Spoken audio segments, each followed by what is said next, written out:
Topic of our Dhamma talk this evening is the hindrances.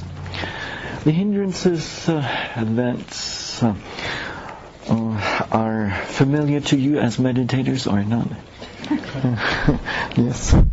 So, hindrances that tend to occur during the meditation practice, intensive meditation practice, but also outside of intensive practice.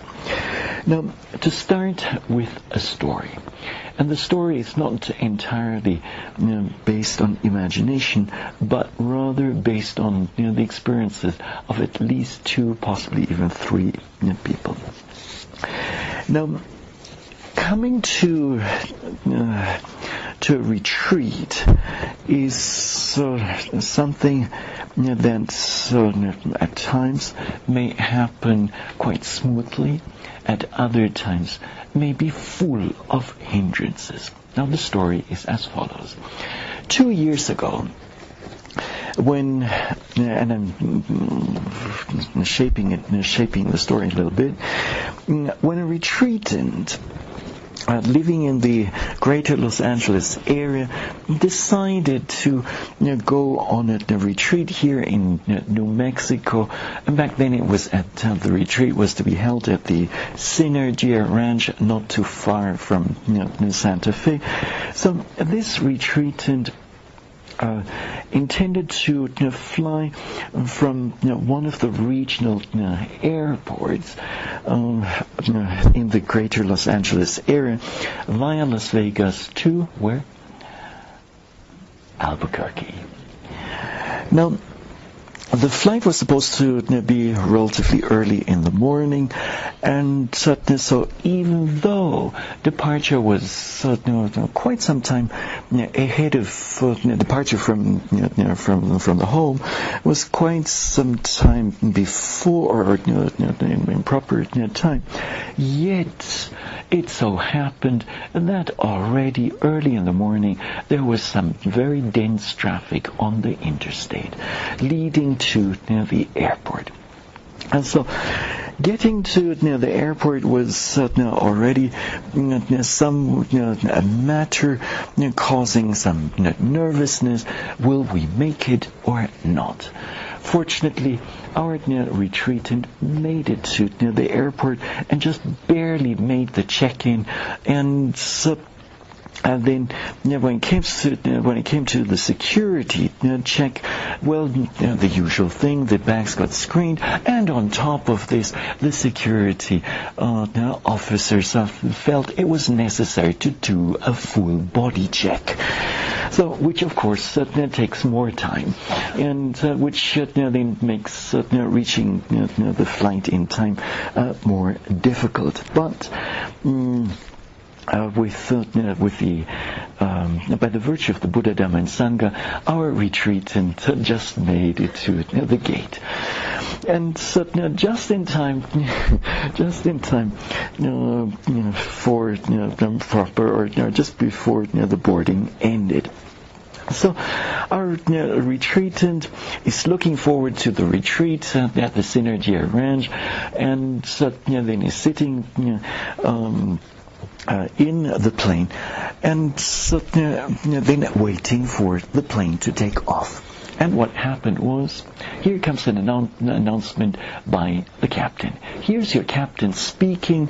Sorry to say, because of a thunderstorm that is just approaching the airport, our departure will be delayed by 20 minutes, or by some time, approximately 20 minutes. So our retreatant patiently waits, sitting there. The plane is still on the tarmac, and indeed the thunderstorm does occur, and there are quite a number of lightnings that strike, and then it even rains a little bit, and so all of this obviously adds to the discomfort of our retreatant. Now, fortunately, the a thunderstorm is not lasting forever, just a very short one. And finally, the captain picks up the microphone and says, "Now, folks, we're ready to take off." And so then the plane takes off. And then the flight to Las Vegas is without any problem. However, owing to the delayed departure, well, getting into Las Vegas is on time or delayed. Well, obviously also delayed. And since the transfer time between the incoming flight and the outgoing flight to start with was already rather short, well, the delay from the first flight and then adds or plays an important role. So our passenger, our retreatant, who's very eager to make it to the retreat, well, he runs as best as he can to make the connection from the LA flight to the ongoing flight to Albuquerque. Now, he makes it, but what about the luggage? So wait and see whether the piece of luggage is going to make it or not. So finally, the second flight takes off, and then everything is okay, except just before reaching Albuquerque, the stewardess comes and says, "Please put your carry-on baggage underneath the seat of the seat in front," and with this the retreatant then misplaces his hat. And then when after the plane has landed and the time comes to get up, well, that woolen hat ends up on the floor and ends up staying there. So then, upon reaching the carousel in order to pick up the suitcase, well, too bad. No suitcase there. And did you experience something like this? And so then that means that our retreatant has to rush over to the what is this called, the unclaimed baggage claim. There you go, the baggage claim counter, and so then all the details have to be registered, and then the person in charge does assure our retreatant that there's no need to worry. The luggage will be safely delivered to the retreat center outside of Santa Fe. Okay. Now, so far so good. However, our retreatant was supposed to catch the shuttle bus. And there's just one shuttle bus going from Albuquerque towards the retreat center at the Synergia Ranch. Unfortunately, that shuttle bus is gone already. And there's only one single one. So this then means then our retreatant has to make other arrangements, and the private arrangements, namely he has to look for a cab. So finally, just outside of the Albuquerque airport, he spots a cab, and then talks to the cab driver, asks him whether he knows the Synergia Ranch near outside of Santa Fe, where the retreat is supposed to take place. Cab driver with much confidence says, "Oh well, surely I know that place. How could I not know?" And so then our retreatant has full confidence in the cab driver, and so both of them take off for the Synergia Ranch. And so the drive takes about, how long? Maybe an hour, slightly over an hour, yes? And so and then finally, some rather remote place is reached, and so the cab driver tells the retreatant, so here we are. This is the Synergy Ranch. The retreatant gets out of the taxi, walks up to the facilities there, and suddenly then talks to the person and the office to find out what. This is not the Synergy Ranch. Sorry, sir, you're in the wrong place. The retreat is not going to take place here, but somewhere else. And so then you have to convince your cab driver to go to the true Synergy Ranch. So finally, our retreatant does reach the proper destination, and then after a couple of hours of waiting, then also the airline brings the missing suitcase. Now, the story is pretty much based on actual occurrences, an actual event. And as for the last part, it was Victor Bird who tried to attend, he took a taxi in Italy, and intending to go to the meditation center in Pian di Ciliegi, which is south of Piacenza, and it so happens that nearby there's also a Goenka retreat center. The taxi driver only knew the Goenka center. He thought, well, there's just this one single meditation center, and so he happily drove Victor Bird to the Goenka center, and then poor Victor, after a while he figured out that he was in the wrong place.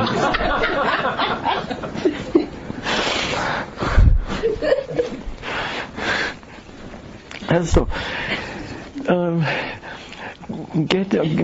traveling to a retreat center at times can be full of hindrances.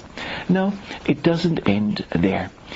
Once you've settled in, you've been given a room at the center, then you unpack and maybe take a shower, and then it's time for the manager talk, and then shortly after that it's time for the opening talk, and then you hear the meditation instructions. So far so good, and then with lots of energy you start practicing, and you assume that it's going to be smooth practice, sailing along happily. But what?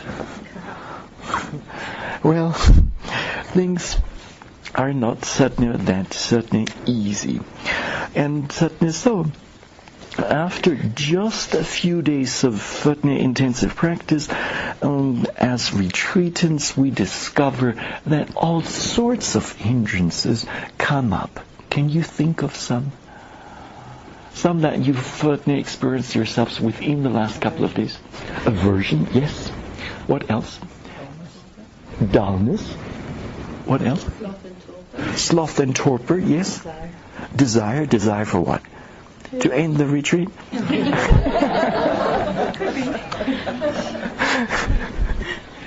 So, if not that, then... Pardon me, too? Better practice. Or better practice. And for some it could be desire for, for special, the type of food that you're used to at home, or it could, around here, for more comfort. There couldn't be more comfort. So not that one. So anyways, a desire might suddenly come up, and aversion, ill will might arise. Sloth and torpor, dullness is part of this. And then, have we really mentioned all forms of difficulties or hindrances? Doubt, yes. And this doubt might be a major one. and it might actually cause a meditator or cause meditators much trouble. And then apart from that, there's still another hindrance left. Restlessness and remorse. So then basically covers the most important hindrances. Even though, or having said this, there's actually several sets of hindrances that are mentioned in the text, and there's one set in which, another quality, another mental quality is being mentioned, which is fundamental to all of those that you have mentioned so far. So, which quality, which mental factor is this? That is underlying all of the others. Delusion. There you go. Delusion or ignorance. And so all of the others are based in delusion. Now, these hindrances, typically speaking, arise in the course of our meditation practice, arise after, let's say for a new meditator, arise within just a few days of intensive practice. So typically maybe day 3, day 4, day 5. And so then this happens as part of the development of the first insight knowledge. And once one has overcome the hindrances, does it mean that they're gone forever? Not at all. And so there are ample of opportunities to deal with those hindrances over and over again.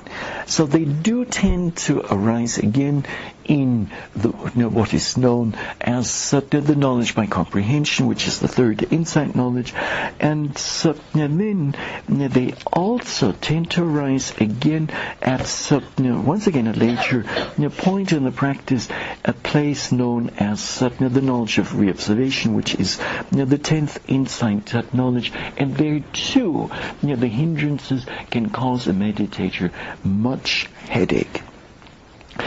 Now, hindrances occur not only on the way to a retreat center, not only during intensive practice, but even in worldly life. Can you think of a particular situation in life where the hindrances might arise? Chris? Walking past the garlic bread. Walking past the? Garlic bread. Oh, the garlic bread. Oh, I see. Yeah, so then what happens? Then desire arises. Yes. And can you think of any other life situation where the hindrances might arise? Ill will in traffic all the time. In traffic all the time? Yes. Correct. In conversation with someone. In conversation with others. Yes. It can just come up. Such as? It could come up ill will very subtly. Yes. Okay. Through bone speech. Yes. Okay. And then, a couple of years back, I read a small publication which was published by the Buddhist Text Society in Kandy, Sri Lanka, and it was about the hindrances and the married life. Do you see any connection there? Do you think there's any? No? Alan? It's a learning process. It's a learning process. Oh, I see. And so according to the author of that small booklet, if I remember correctly, is a psychologist, and what the point he's making is that the hindrances also occur in married life.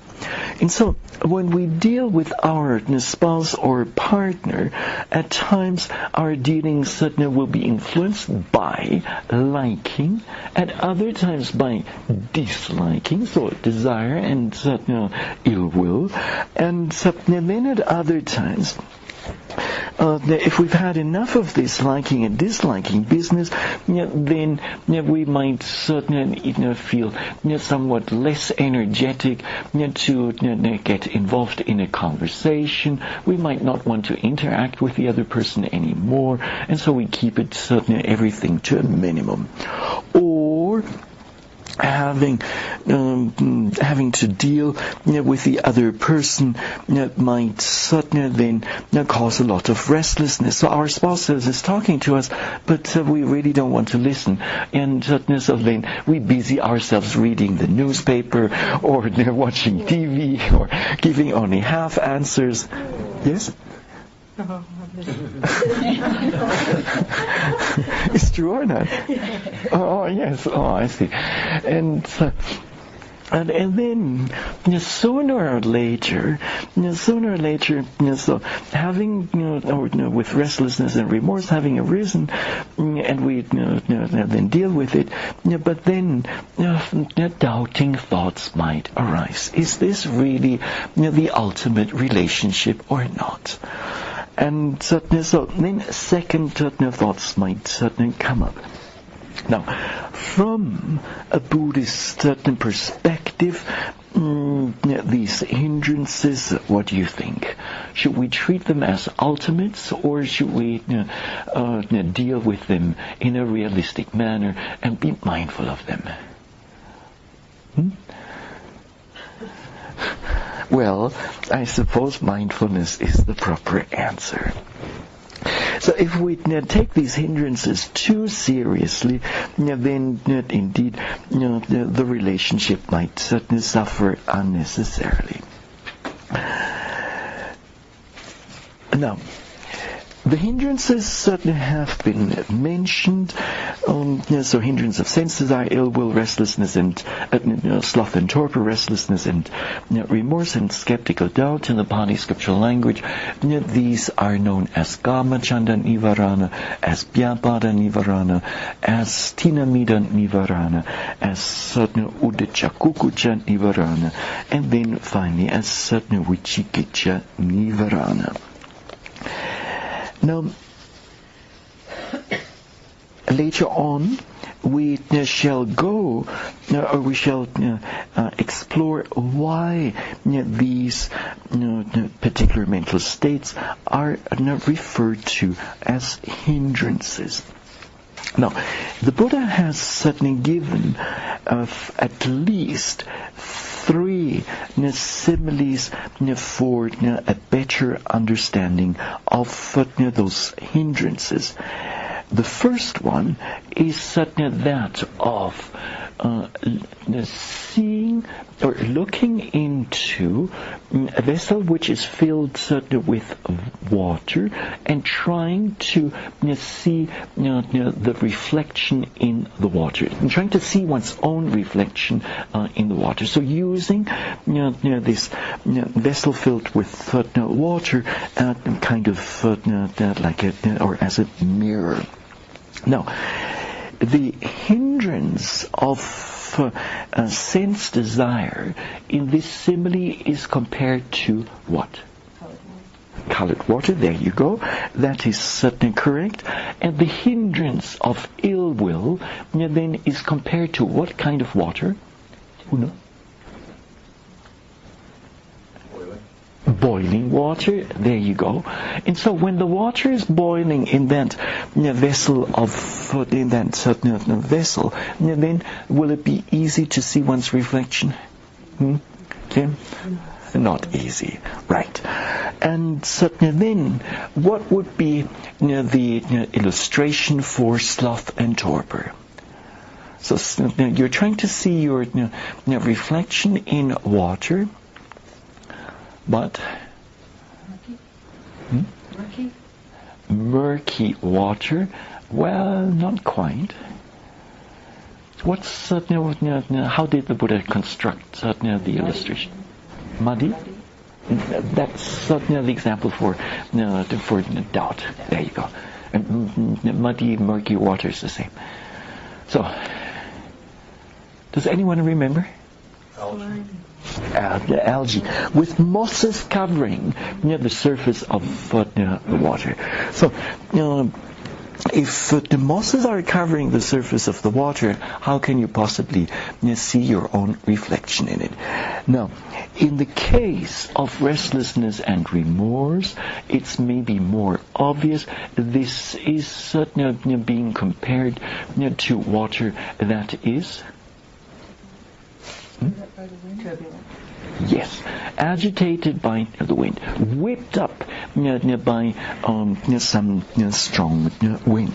So, which means that the surface of our vessel, or the surface of the water, is rather agitated and wavy, shaky, and with this thing you cannot properly see your own reflection in it.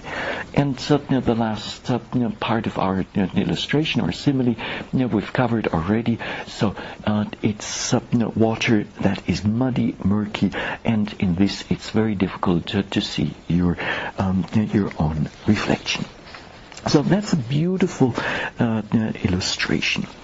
Now, there is yet another one, namely that of gold, which is impaired by various impurities. And so, in the case of a goldsmith who's trying to make some ornament or a necklace out of gold which is impaired by iron or copper or tin or lead or silver or a combination of these, what do you think? Will it be easy for the goldsmith to do his work or her work? No. Not easy. Because gold that is still full of these impurities will not be pliant, will not be wieldy, and will also lack radiance, will be brittle, which means it breaks easily, and then will be very difficult to work with. Likewise for the mind. A mind in which the 5 hindrances arise is a mind that is very difficult to work with. It's a mind that is not pliant, that is not wieldy, that is not radiant, and not firm, and that cannot be wrought well. And so it follows from this that a mind that is free from the 5 hindrances, from the 5 impurities, will be a mind that is radiant and that can be very well worked with. Now, can you, from your own experiences, meditative experiences, can you give reasons why the hindrances are known as hindrances? Why are they spoken of so badly? Because they distort the way we see things. Yes. Cloud our entire viewpoint. Yes, this is very correct. They cloud our understanding of the true nature of objects. Indeed. Any other reasons? We tend to capture the attention and take it away from the present. Yes, that's correct too. Anything else? If the hindrances, seem to be the major components. Yes. So can't go forward without getting rid of them first. That is correct too. So they lead to a certain stagnation in our practice. So they're the mother of reactivity, and so they would come out in speech and body and speech. Yes, this is also a good observation. So, in in a general manner, one can say that certainly these hindrances are they hinder, for one thing, the development of concentration in the context of our samatha meditation, so calm meditation. They make it difficult, for a meditator, to gain the jhanas, the absorptions, and they make it difficult to reach neighborhood concentration and full concentration. And in terms of insight meditation, Vipassana meditation, they hinder the realization of the peace of Nibbana, or they make it difficult to discern objects clearly, to discern the truth. Now, in quite a number of passages, one passage from the Digha Nikaya, at least 3 passages from the Samyutta Nikaya, and several other texts, the 5 hindrances are spoken of as defilements of the mind, cetaso upakilese, and those 5 hindrances are further referred to as weakening wisdom, weakening our ability to intuitively understand the true nature of formations. Now, there is a very interesting connection between the hindrances and the enlightenment factors. And so the Bojjhanga Samyutta, the collection of discourses on the enlightenment factors, establishes an antithesis between the 7 enlightenment factors and the 5 hindrances. And there's not just one single passage that speaks of this, but even several. And so the hindrances are the obstacles to meditative progress in both concentration as well as insight meditation. And they are described, for instance, not only in the Samyutta Nikaya, but also in the Digha Nikaya and Majjhima Nikaya, as part of the gradual path of training. And later on I will quote a little bit. Now, the hindrances are furthermore said to be comparable. We've seen to corruptions of gold, and as another simile, to parasitic forest trees, and then, as we've seen, impurities in water which obscure the reflection of one's face. Furthermore, those same hindrances are said to be makers of blindness, destructive to wisdom, and distractions from the path to Nibbana. They are also, to put this last point differently, they are said to block the arising of knowledge, as well as the arising of or gaining the realization of the happiness of Nibbana. Now, on the other hand, the enlightenment factors are being praised as acids, as makers of vision and knowledge, promoters of wisdom, as aids along the path to Nibbana.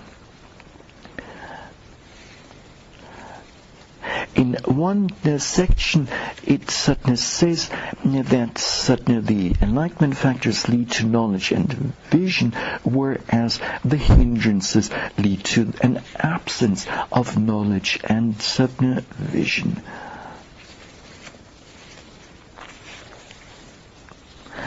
Now, in the Majjhima Nikaya, the middle-length discourses of the Buddha, we find in discourse number 108, we find an interesting passage that speaks of a conversation, or that describes a conversation between Elder Ananda and a Brahmin by the name of Visakara, if I remember correctly. And so the Brahmin is asking about different types of meditation, and Elder Ananda then replies what the Blessed One considers proper meditation, forms of meditation, and other forms of meditation that the Buddha or the Blessed One does not consider as proper meditations. Could you think of a meditation that is not proper meditation? Wrong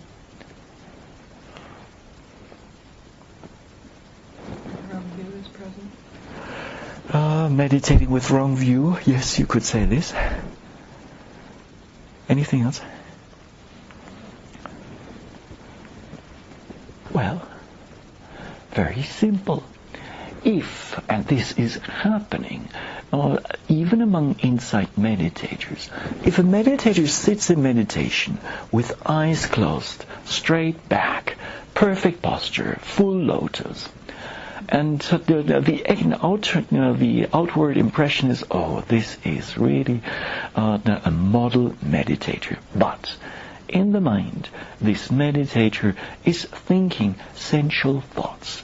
Not just one, but two, but three, but four, but the whole sitting, non-stop. So this the Buddha does not consider as proper meditation. So to give you, or to quote from that particular passage, Ananda is saying, the Blessed One, O Brahmin, did not praise every type of meditation, nor did he condemn every type of meditation.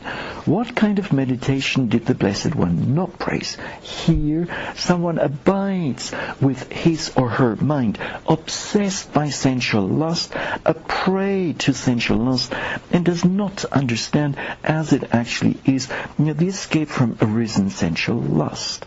While one harbors sensual lust within, one meditates, premeditates, out-meditates, and mismeditates. So this form of a meditation then could be considered, or has to be considered, as a form of mismeditating in the Pali scripture language known as apajayanti. The same thing then goes or applies for the other hindrances.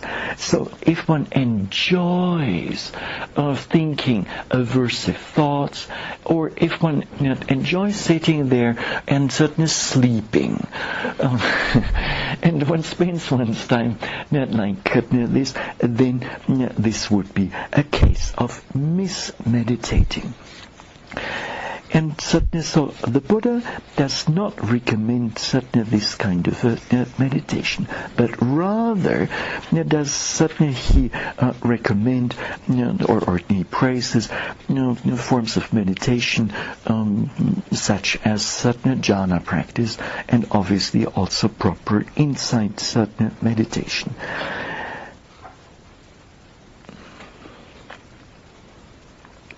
So if one were to spend most of one's time just engaging in sensual thoughts or in aversive thoughts, etc., then this will not lead to the purification of the mind.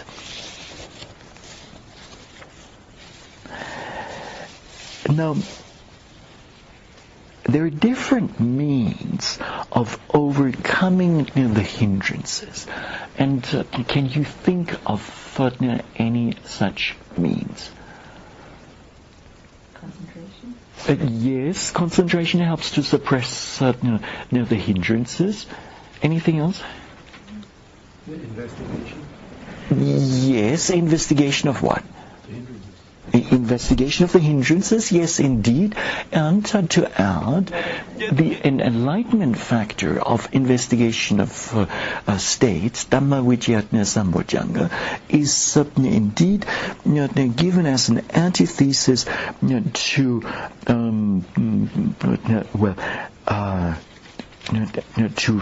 skeptical doubt. Yes? Loving kindness? Loving kindness, yes, in which context? Well, maybe that can help with the hatred. Yes, that is correct. Anything else? Meditation on the different parts of the body to help with the sensual desire. Yes, it's also correct. And yes? Mindfulness, there you go. And actually, mindfulness is for each and every of those 5 hindrances, the first one. The first way, the first and foremost way to deal with it. And so, if you don't know of any other way of overcoming a hindrance, do remember mindfulness. And so, simply to be mindful of the arising of a hindrance, the presence of a hindrance, and the passing away of a hindrance.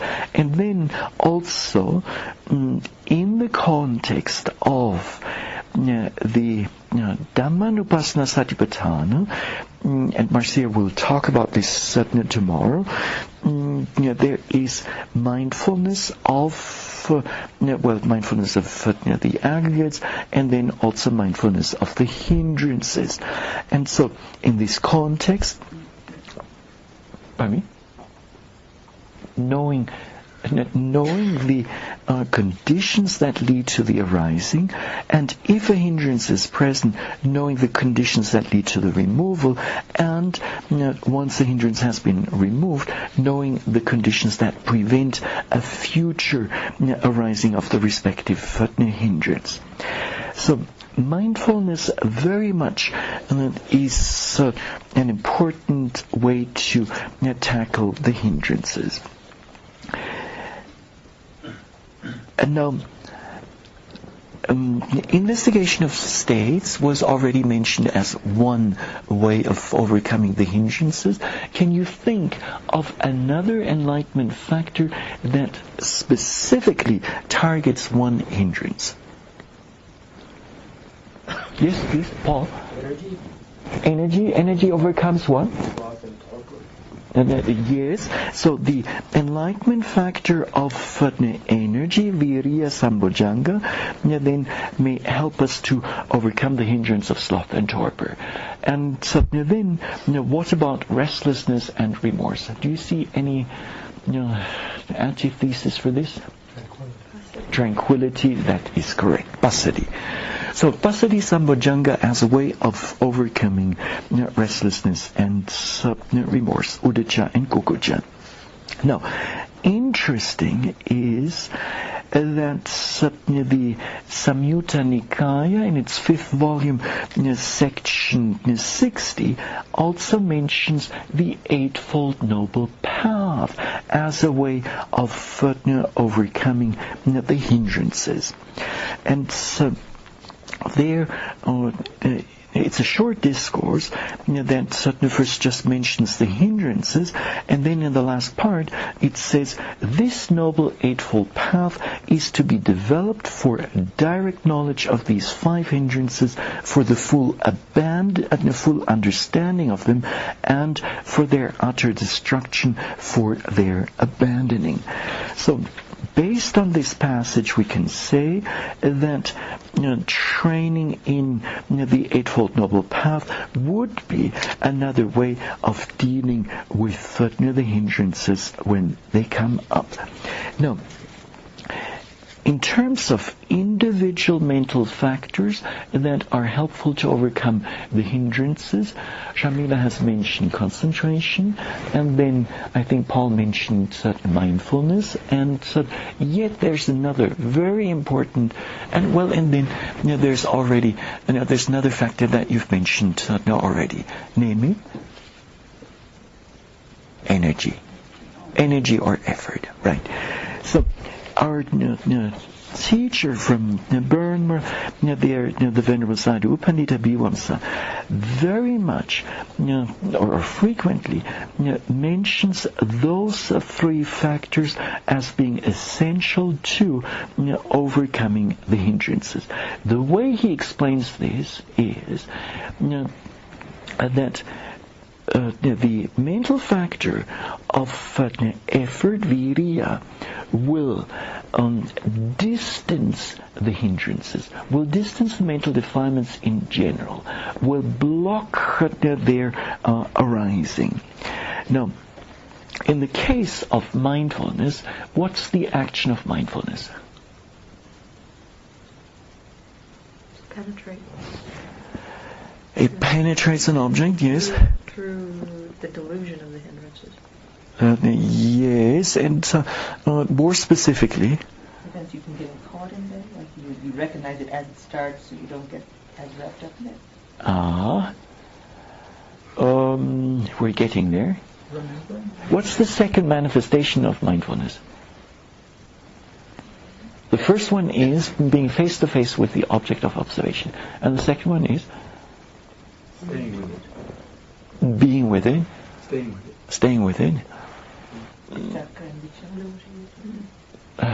Right. Yeah, so Penetrating, right?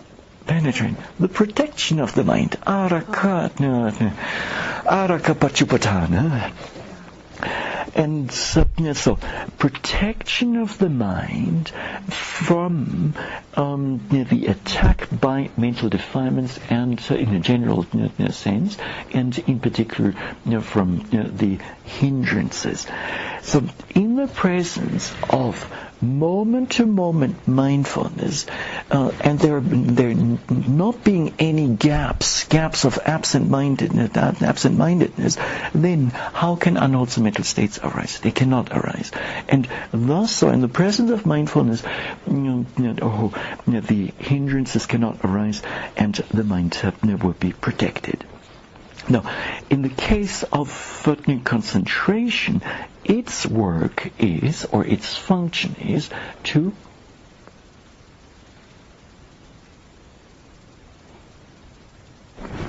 suppress the hindrances. So, suppressing the hindrances then means that they're gone once and forever. Amy? Only momentarily. So as long as the power of concentration is there, as long as that suppression power is there, the hindrances have no chance to create havoc. But when your concentration, your samadhi, weakens, then the hindrances might spring back up. Now, I think you mentioned earlier on vitaka and vichara. So, indeed, the Venerable Sayadaw Pandita also mentions in particular vitaka as a way of dealing with the hindrances. Now, his way of explanation is as follows. And vitaka and vichara, in particular in connection with sloth and torpor.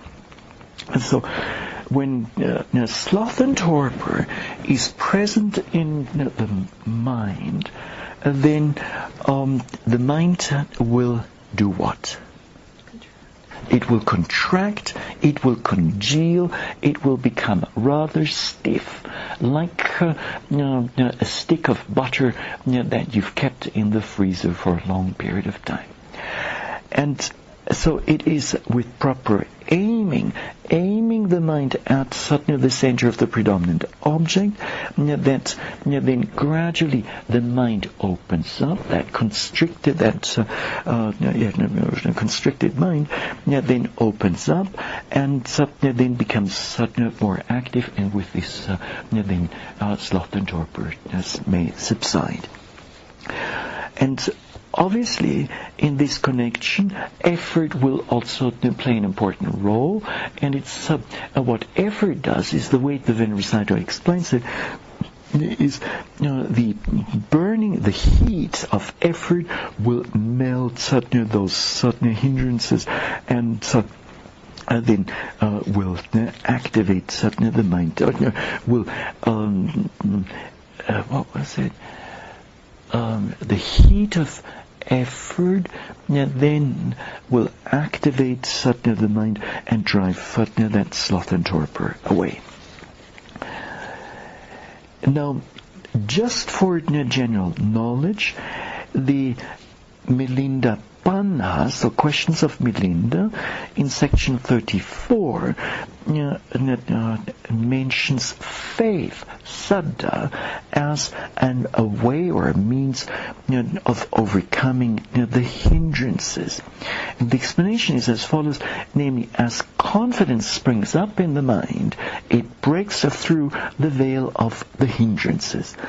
Now, maybe to explain this a little bit further, but this is guesswork, and I'm honest about this. When one has overcome, or let's say, among the hindrances, it is the hindrance of doubt that usually arises as the last one. And so, if one has applied mindfulness to doubt, then gradually the doubt will subside, and eventually faith will arise, confidence will arise. And with this, then one heads out of the zone of the hindrances and into a zone of more wholesome mental states. So that's my personal reading of this, but this may not be necessarily what the commentaries say.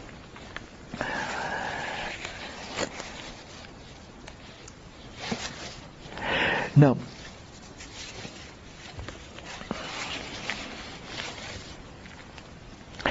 what are, from your experience, the results of overcoming the hindrances?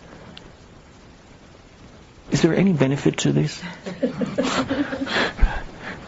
You get stronger each time you successfully overcome a hindrance. Your mindfulness, your confidence, your faith, all of it gets stronger. Yes, this is very good indeed. And it is not just a meditation experience, but even a life experience. Whenever we have to face some challenge in life, be it in our work life or our life at work, or in the field of education, let's say we've got some really difficult exams ahead of us, or maybe in the arena of sports, athletics, if we've got some very tough competition ahead of us, and in order to move ahead, we have to, give our very best. And we have to muster all of our physical and mental strength to then pass the test. And the result is, just like you're saying correctly, that the mind will be strengthened in terms of effort, in terms of mindfulness, in terms of concentration, and certainly indeed confidence. That once we've passed the test, we know we can do it, and then we're ready to face the next challenge. And so that's one result that comes with overcoming the hindrances. Another couple of a few results are there. Gladness. What's that? Gladness. Yes, indeed, this is correct too. So the mind is glad to have overcome the hindrances, and oftentimes not just the hindrances, but also physical pains.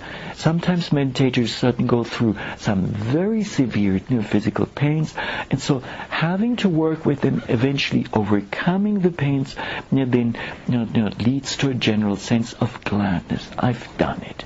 No, I've done it. I'm through, or I've managed to go beyond these physical as well as mental difficulties.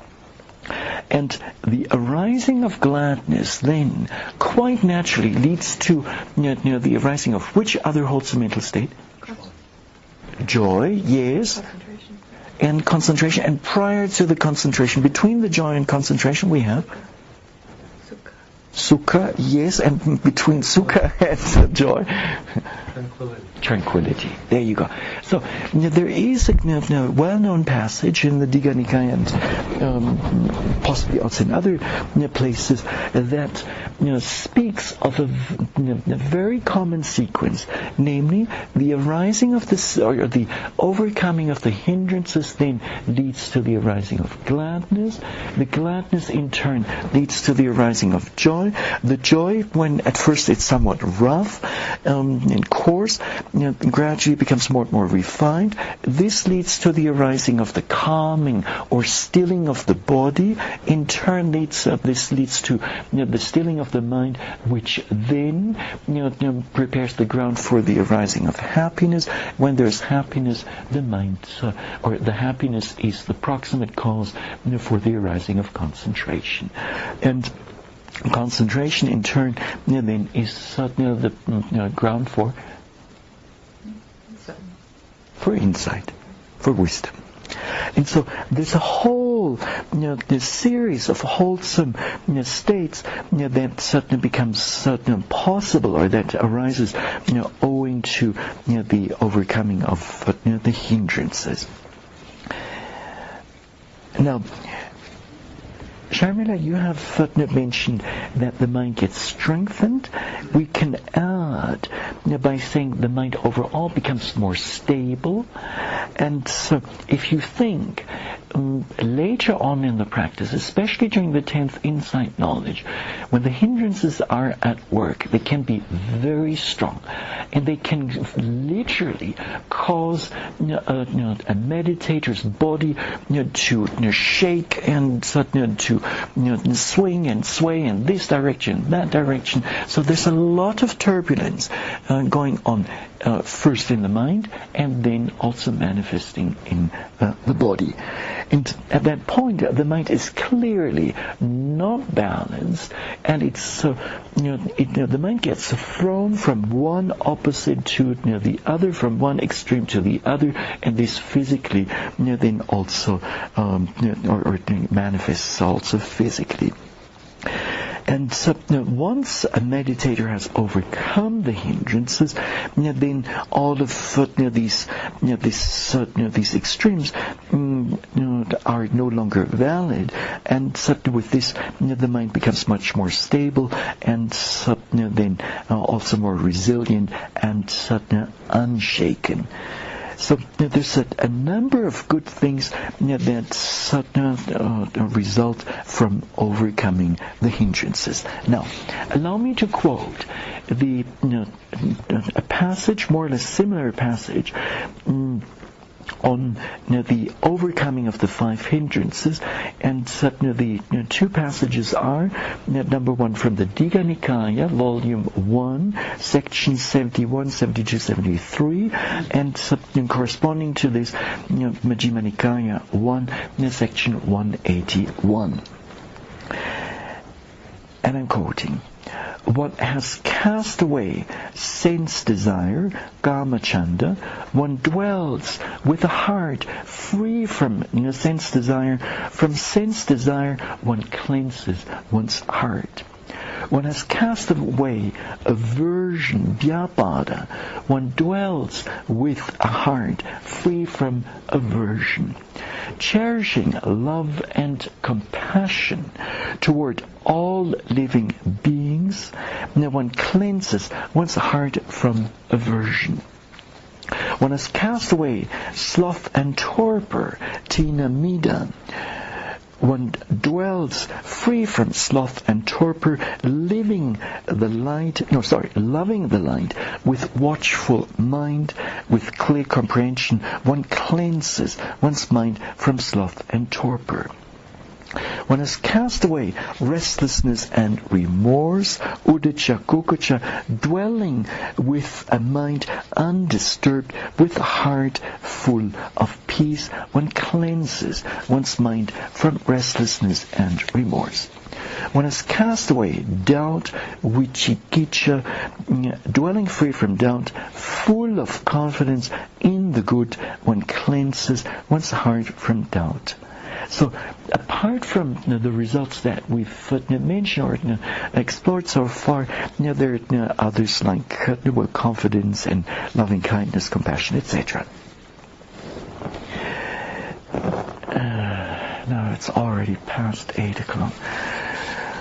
A little bit, just maybe to say a few things about one of the hindrances. So far we've spoken about the hindrances in general, and now let's pick sloth and torpor, since the sloth and torpor for sure has strongly hit some of our meditators here, including myself.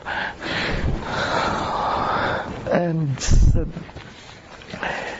now, for a better understanding of sloth and torpor, the Dhamma Sangani, which is the first Abhidhamma work, describes sloth in Pali known as tina by using the following synonyms. Namely, it says, sloth is indisposition of mind, unpreparedness of mind for good action, and please notice, for good action, not for unwholesome action, sluggishness of mind, stolidity of mind, inertia of mind, inertness of mind, being inert, sloth, being slothful, slothfulness of mind. This is called sloth.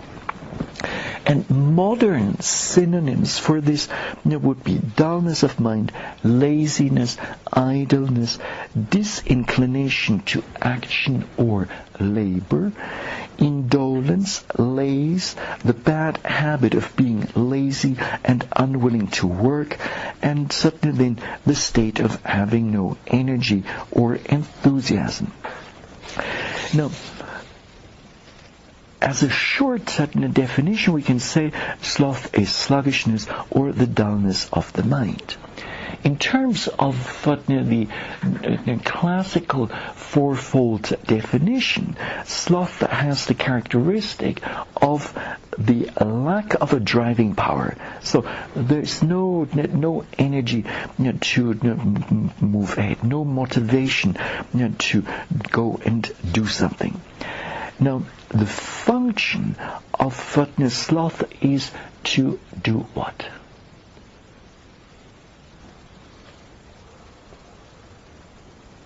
Each mental factor has a certain function, and in the case of sloth, it is to dispel energy. So just like energy gets you moving,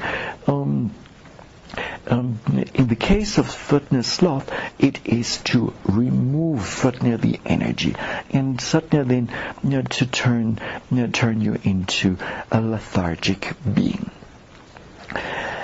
Now, this sloth is manifest as the sinking of the mind. This is what the texts say. And this is very much based on actual experience of meditators. When the mind gets overcome by sloth, then we find that the level of mental activity is decreasing more and more, and there's a clear sense of sinking in the mind. So if you notice this, then know that this is the mental state of sloth being predominant in your mind. Now, the proximate cause for the arising of this sloth is unwise attention to boredom boredom, drowsiness, sluggishness of mind, and dullness of mind. So you sit in meditation with eyes closed and with a slouched posture, and you're in this somewhat dreamy state, and you think it's perfectly all right to let this state go on and on and on. And so accepting it, tolerating it, and that then tolerating the boredom, and that then leads to the arising of sloth.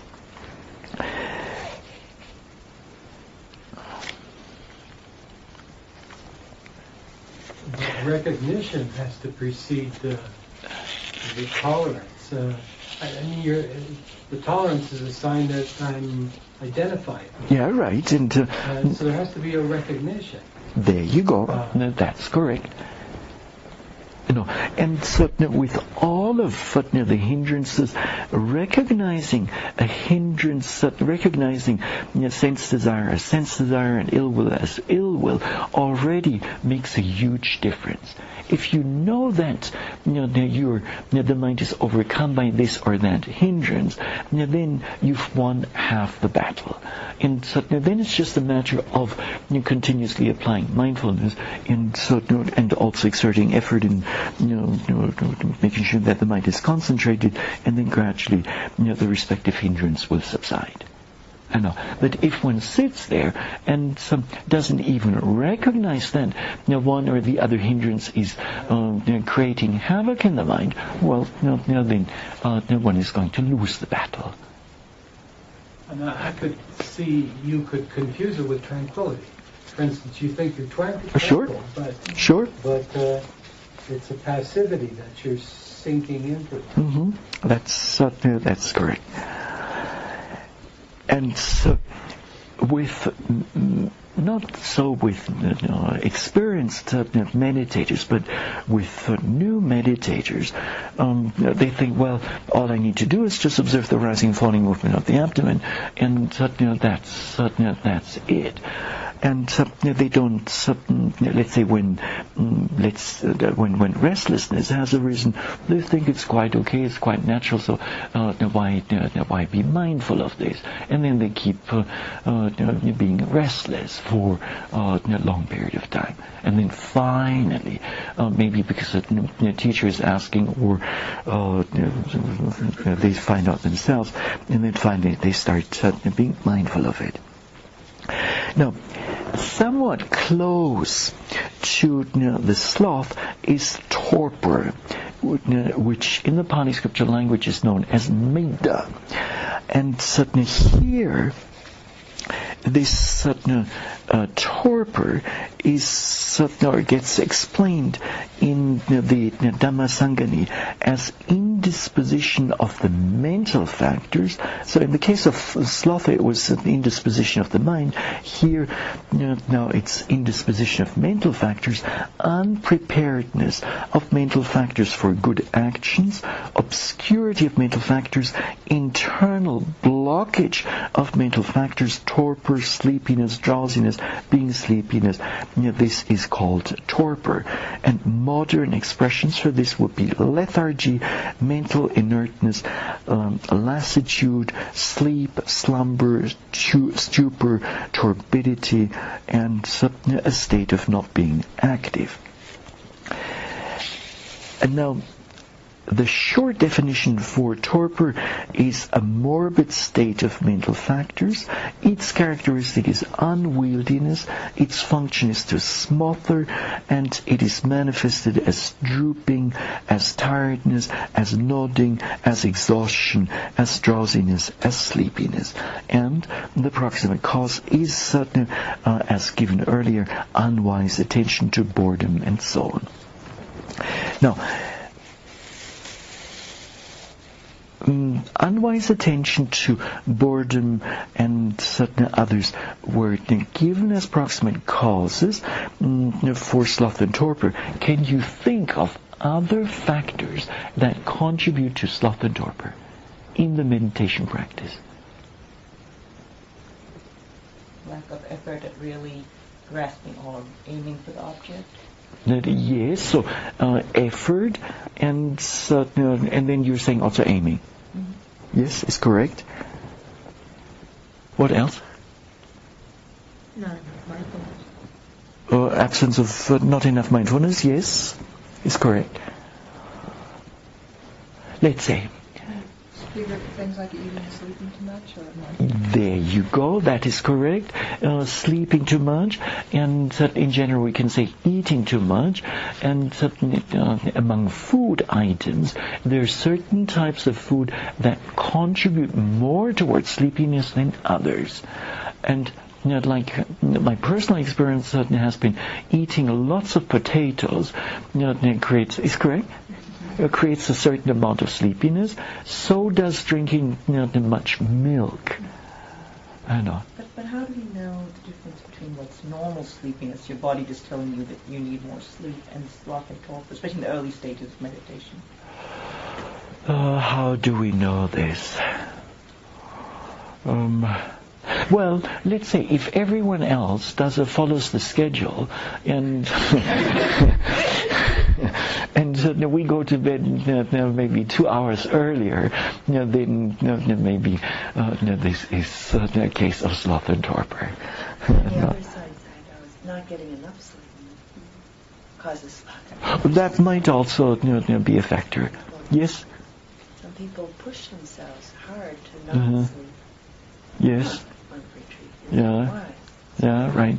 Right. Or. Lack of energy. Yes, is correct.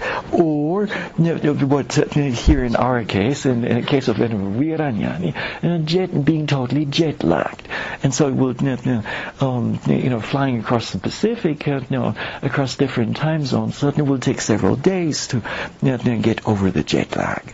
And then we have those who, let's say, have really active jobs, and maybe as a manager or this or that, and then there's a lack of sleep that builds up over just weeks and months, and one is maybe not really realizing it because one is certainly keeping awake by drinking lots of coffee and energizing the mind. And then one comes on a retreat, and then one falls asleep. And then the body is catching up. The body and mind is catching up, and it's showing in the form of sloth and torpor. So that's certainly also one has to take into account. Now, there are, from a general point of view, during the early stages of practice, we tend to need a lot of sleep.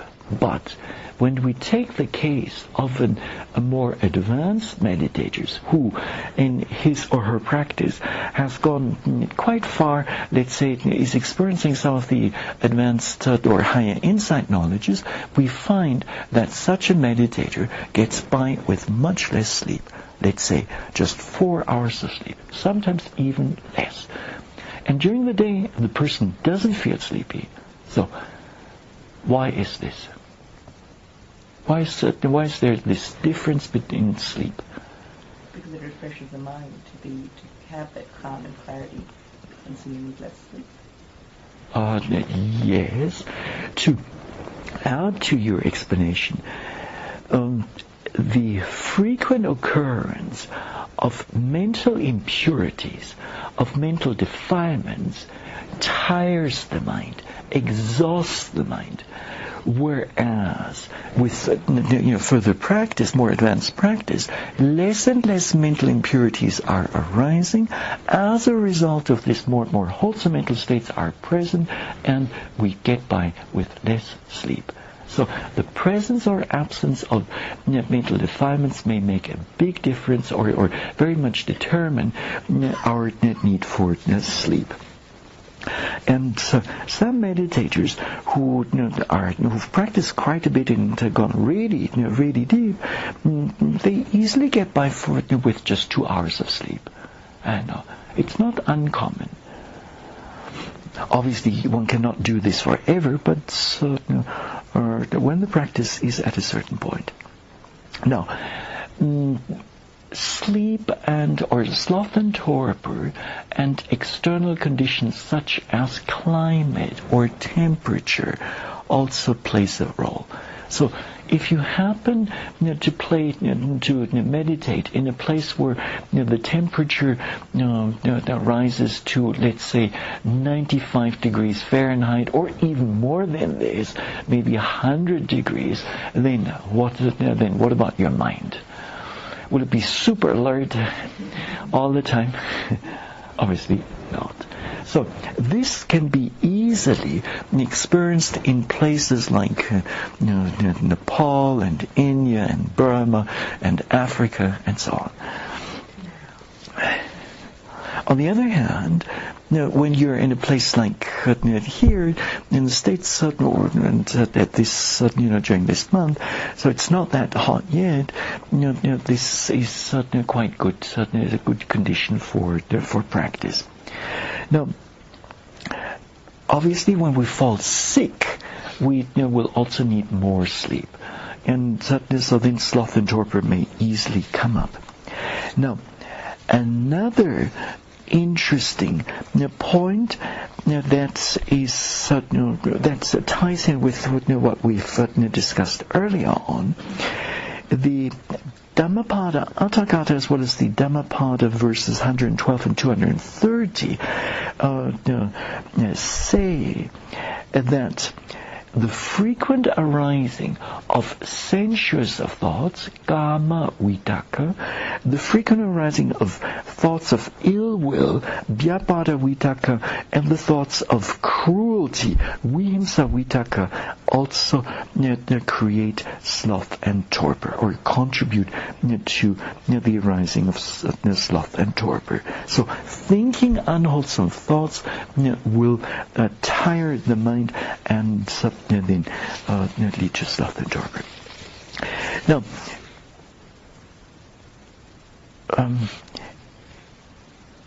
when sloth and torpor is present, then this is already bad enough. But it gets actually worse.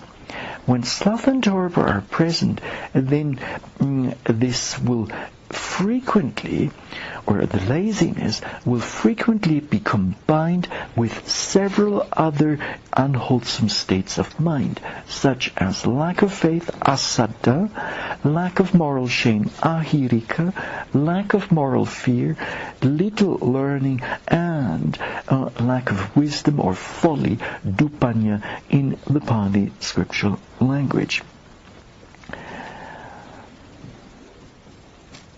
And so what we have to be aware of is that in the presence of laziness and by extension sloth and torpor, there's a fair chance for other unwholesome mental states to arise and to make life even more difficult. Now, sloth, according to the Abhidhamma, is a mental state that arises together with the 7 universals, and sometimes with 5, sometimes with 6 occasionals, and always together with the 4 unwholesome universals, such as ignorance, and then lack of moral shame, fearlessness of wrongdoing, and then restlessness. Sometimes it will be accompanied by greed, sometimes without wrong view, sometimes with or without conceit, sometimes with hate, sometimes also with avarice and worry. And sloth, for sure, does not arise with beautiful mental states. So sloth is certainly a mental state that certainly we do not want to cherish for or welcome for too much. are too long. Now, different ways to deal with sloth and torpor. There are many of those, mindfulness being the first, and then knowing that overeating may lead to sloth and torpor, so regulating the amount of food, moderation in food, being careful with what one eats, and then an interesting point is, if in sitting meditation, sitting after sitting, you fall asleep, then what would be the answer to this? What's that? Go to sleep. Well, that might be one answer.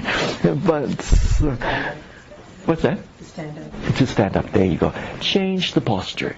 And so in standing, there will be a less likelihood to fall asleep. Although sometimes there are cases of extreme sloth and torpor where one still falls asleep or almost falls over. Moving the body, walking. Moving, yes, indeed, walking meditation, and the text also mention walking outside at nighttime, looking at the sky, and then there are things like establishing the perception of light. Now, some meditators are gifted and have this talent of being able, with eyes closed, they manage to arouse or create a light in the mind, so a bright light. And so when this bright light arises, then it dispels the sloth and torpor. Now, once in Lumbini we had such a meditator, and so she just didn't have any problems with sloth at all, sloth and torpor at all. Staying in the open air, you might also want to seek the association with an energetic person, and so then you might want to listen to a Dhamma talk on sloth and torpor or the hindrances. Now, let me conclude today's Dhamma talk by wishing, may we all apply those different ways mentioned in the text, or mentioned so far, to overcome sloth and torpor and all of the other hindrances. And in particular, in the case of sloth and torpor, may we take to heart the advice given by the Buddha to Elder Mahamoggallana, who for him simple forms did not help to overcome the sloth and torpor, and so eventually may we gain the path of arahantship, and with this dispel sloth and torpor forever. And may this happen during this very lifetime. And this is it for now.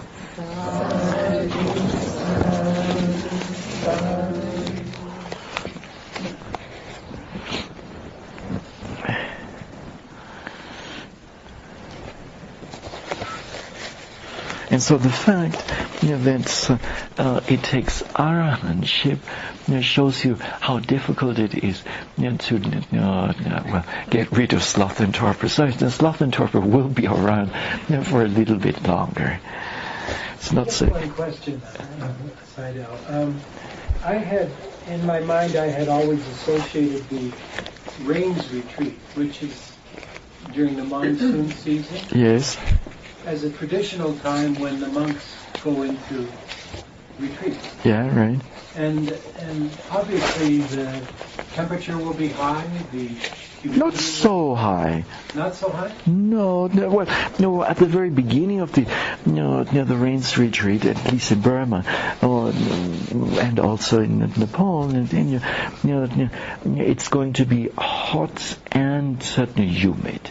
I know, but later on, the temperature does drop a bit. Somewhat. In terms of sloth and torpor, it must be extremely difficult. The conditions are... But at least not as bad as the hot season. When is the hot season? The hot season is, March, April, May, June. Before the monsoon. Yeah, before the monsoon. Yeah.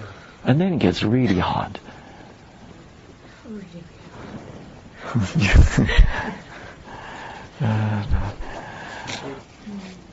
Oh, the monsoon.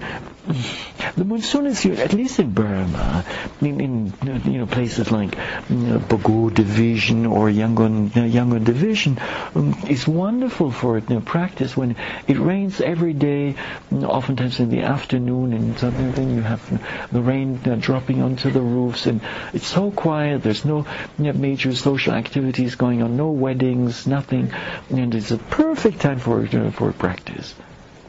No, yes, Alan? At some point in this retreat, would you consider talking about the fourth foundation of mindfulness and the hindrances in practical application to our meditation practices? It appears that with the fourth foundation, the hindrances are mentioned, and it appears also that there is a way to use the hindrances in skillful ways. Of applying mindfulness in non-attached, non-aversive ways. Is there some way that you might be able to speak to us about that? Maybe. Well, no. Oh, Marcia is going to talk. I'm not focusing. And then I can add a little bit tomorrow. In the Dhamma discussion. Yes. You also mentioned briefly the purposes of mindfulness. The first, you're with something, and the second is protected. Could you expand on that? I wasn't familiar with that teaching. I hadn't heard it before. So, with the help of virya, with effort, effort has a tendency to distance the mental defilements and also to block them, to block their path.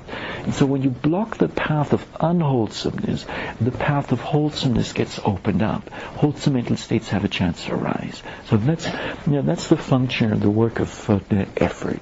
And so the classical definition of mindfulness is that it has two manifestations. The first one is as a state of confrontation, a state of being face to face with the object of observation, Visabhimukha Bhava Pachupatthana in Pali. And the second manifestation is as guardianship or protection, Araka Pachupatthana in the Pali scripture language. And so, as explained earlier on, when mindfulness is really present, or is present from moment to moment to moment to moment to moment, with no gap in between, then unwholesome mental states have no chance to arise. And the result of this is that during the time when mindfulness is present in a continuous manner, the mind is protected. And protected against or protected from the arising of unwholesome mental states, which means no hindrances can arise. And in the case of concentration, the concentration suppresses the hindrances, so it doesn't give them a chance to arise. No, it's not that the hindrances are gone forever, but for the time being, they can't show their heads. And so it's those three mental factors that are working together and then taking care or taking care of the hindrances, and then gradually allowing a meditator to move beyond the hindrances. I know. So from first being a victim of the hindrances to then reaching a point where the mind is quite free from the hindrances, and all these wonderful mental states that we discussed earlier on, gladness and joy and so on and so forth, then arise. So there's a very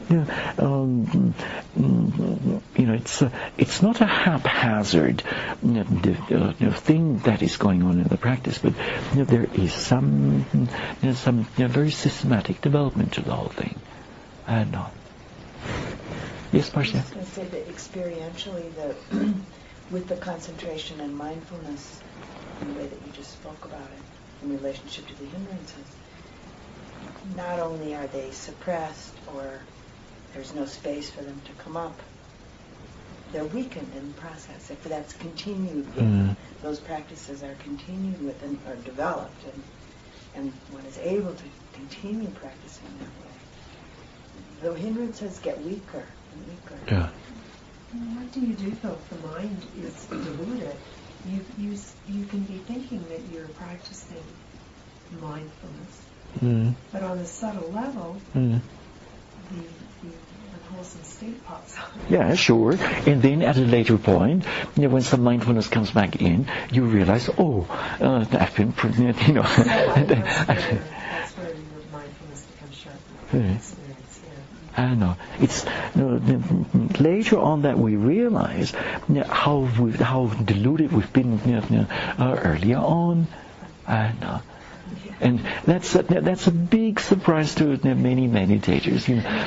You think of, you go into a retreat, you think, you're the greatest, and you've got all these great diplomas and whatnot and degrees, and then after a while you realize how deluded you've actually, how impure the mind is.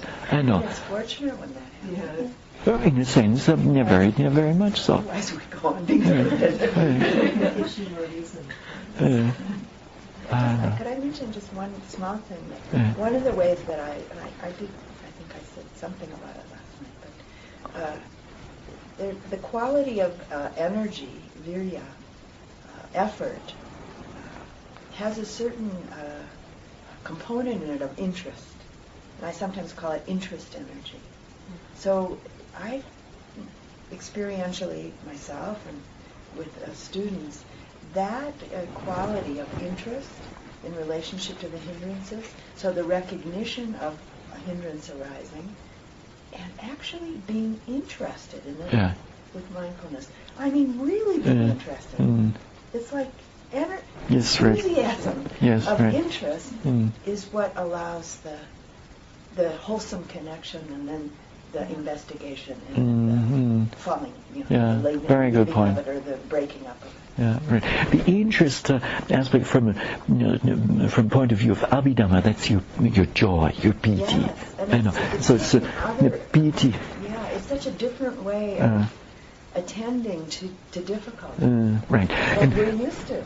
Right. Is that the characterization of the fourth foundation of mindfulness, of the investigation of hindrances? Right.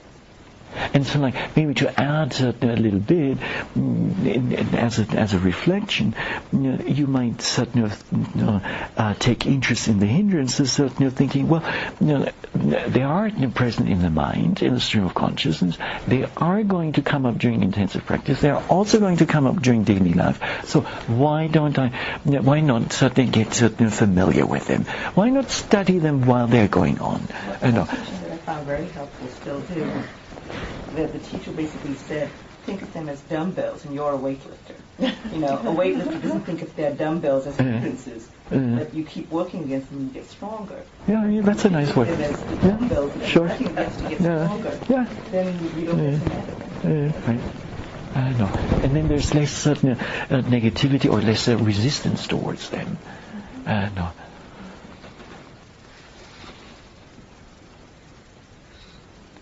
Yes, Jim? I have this concern that,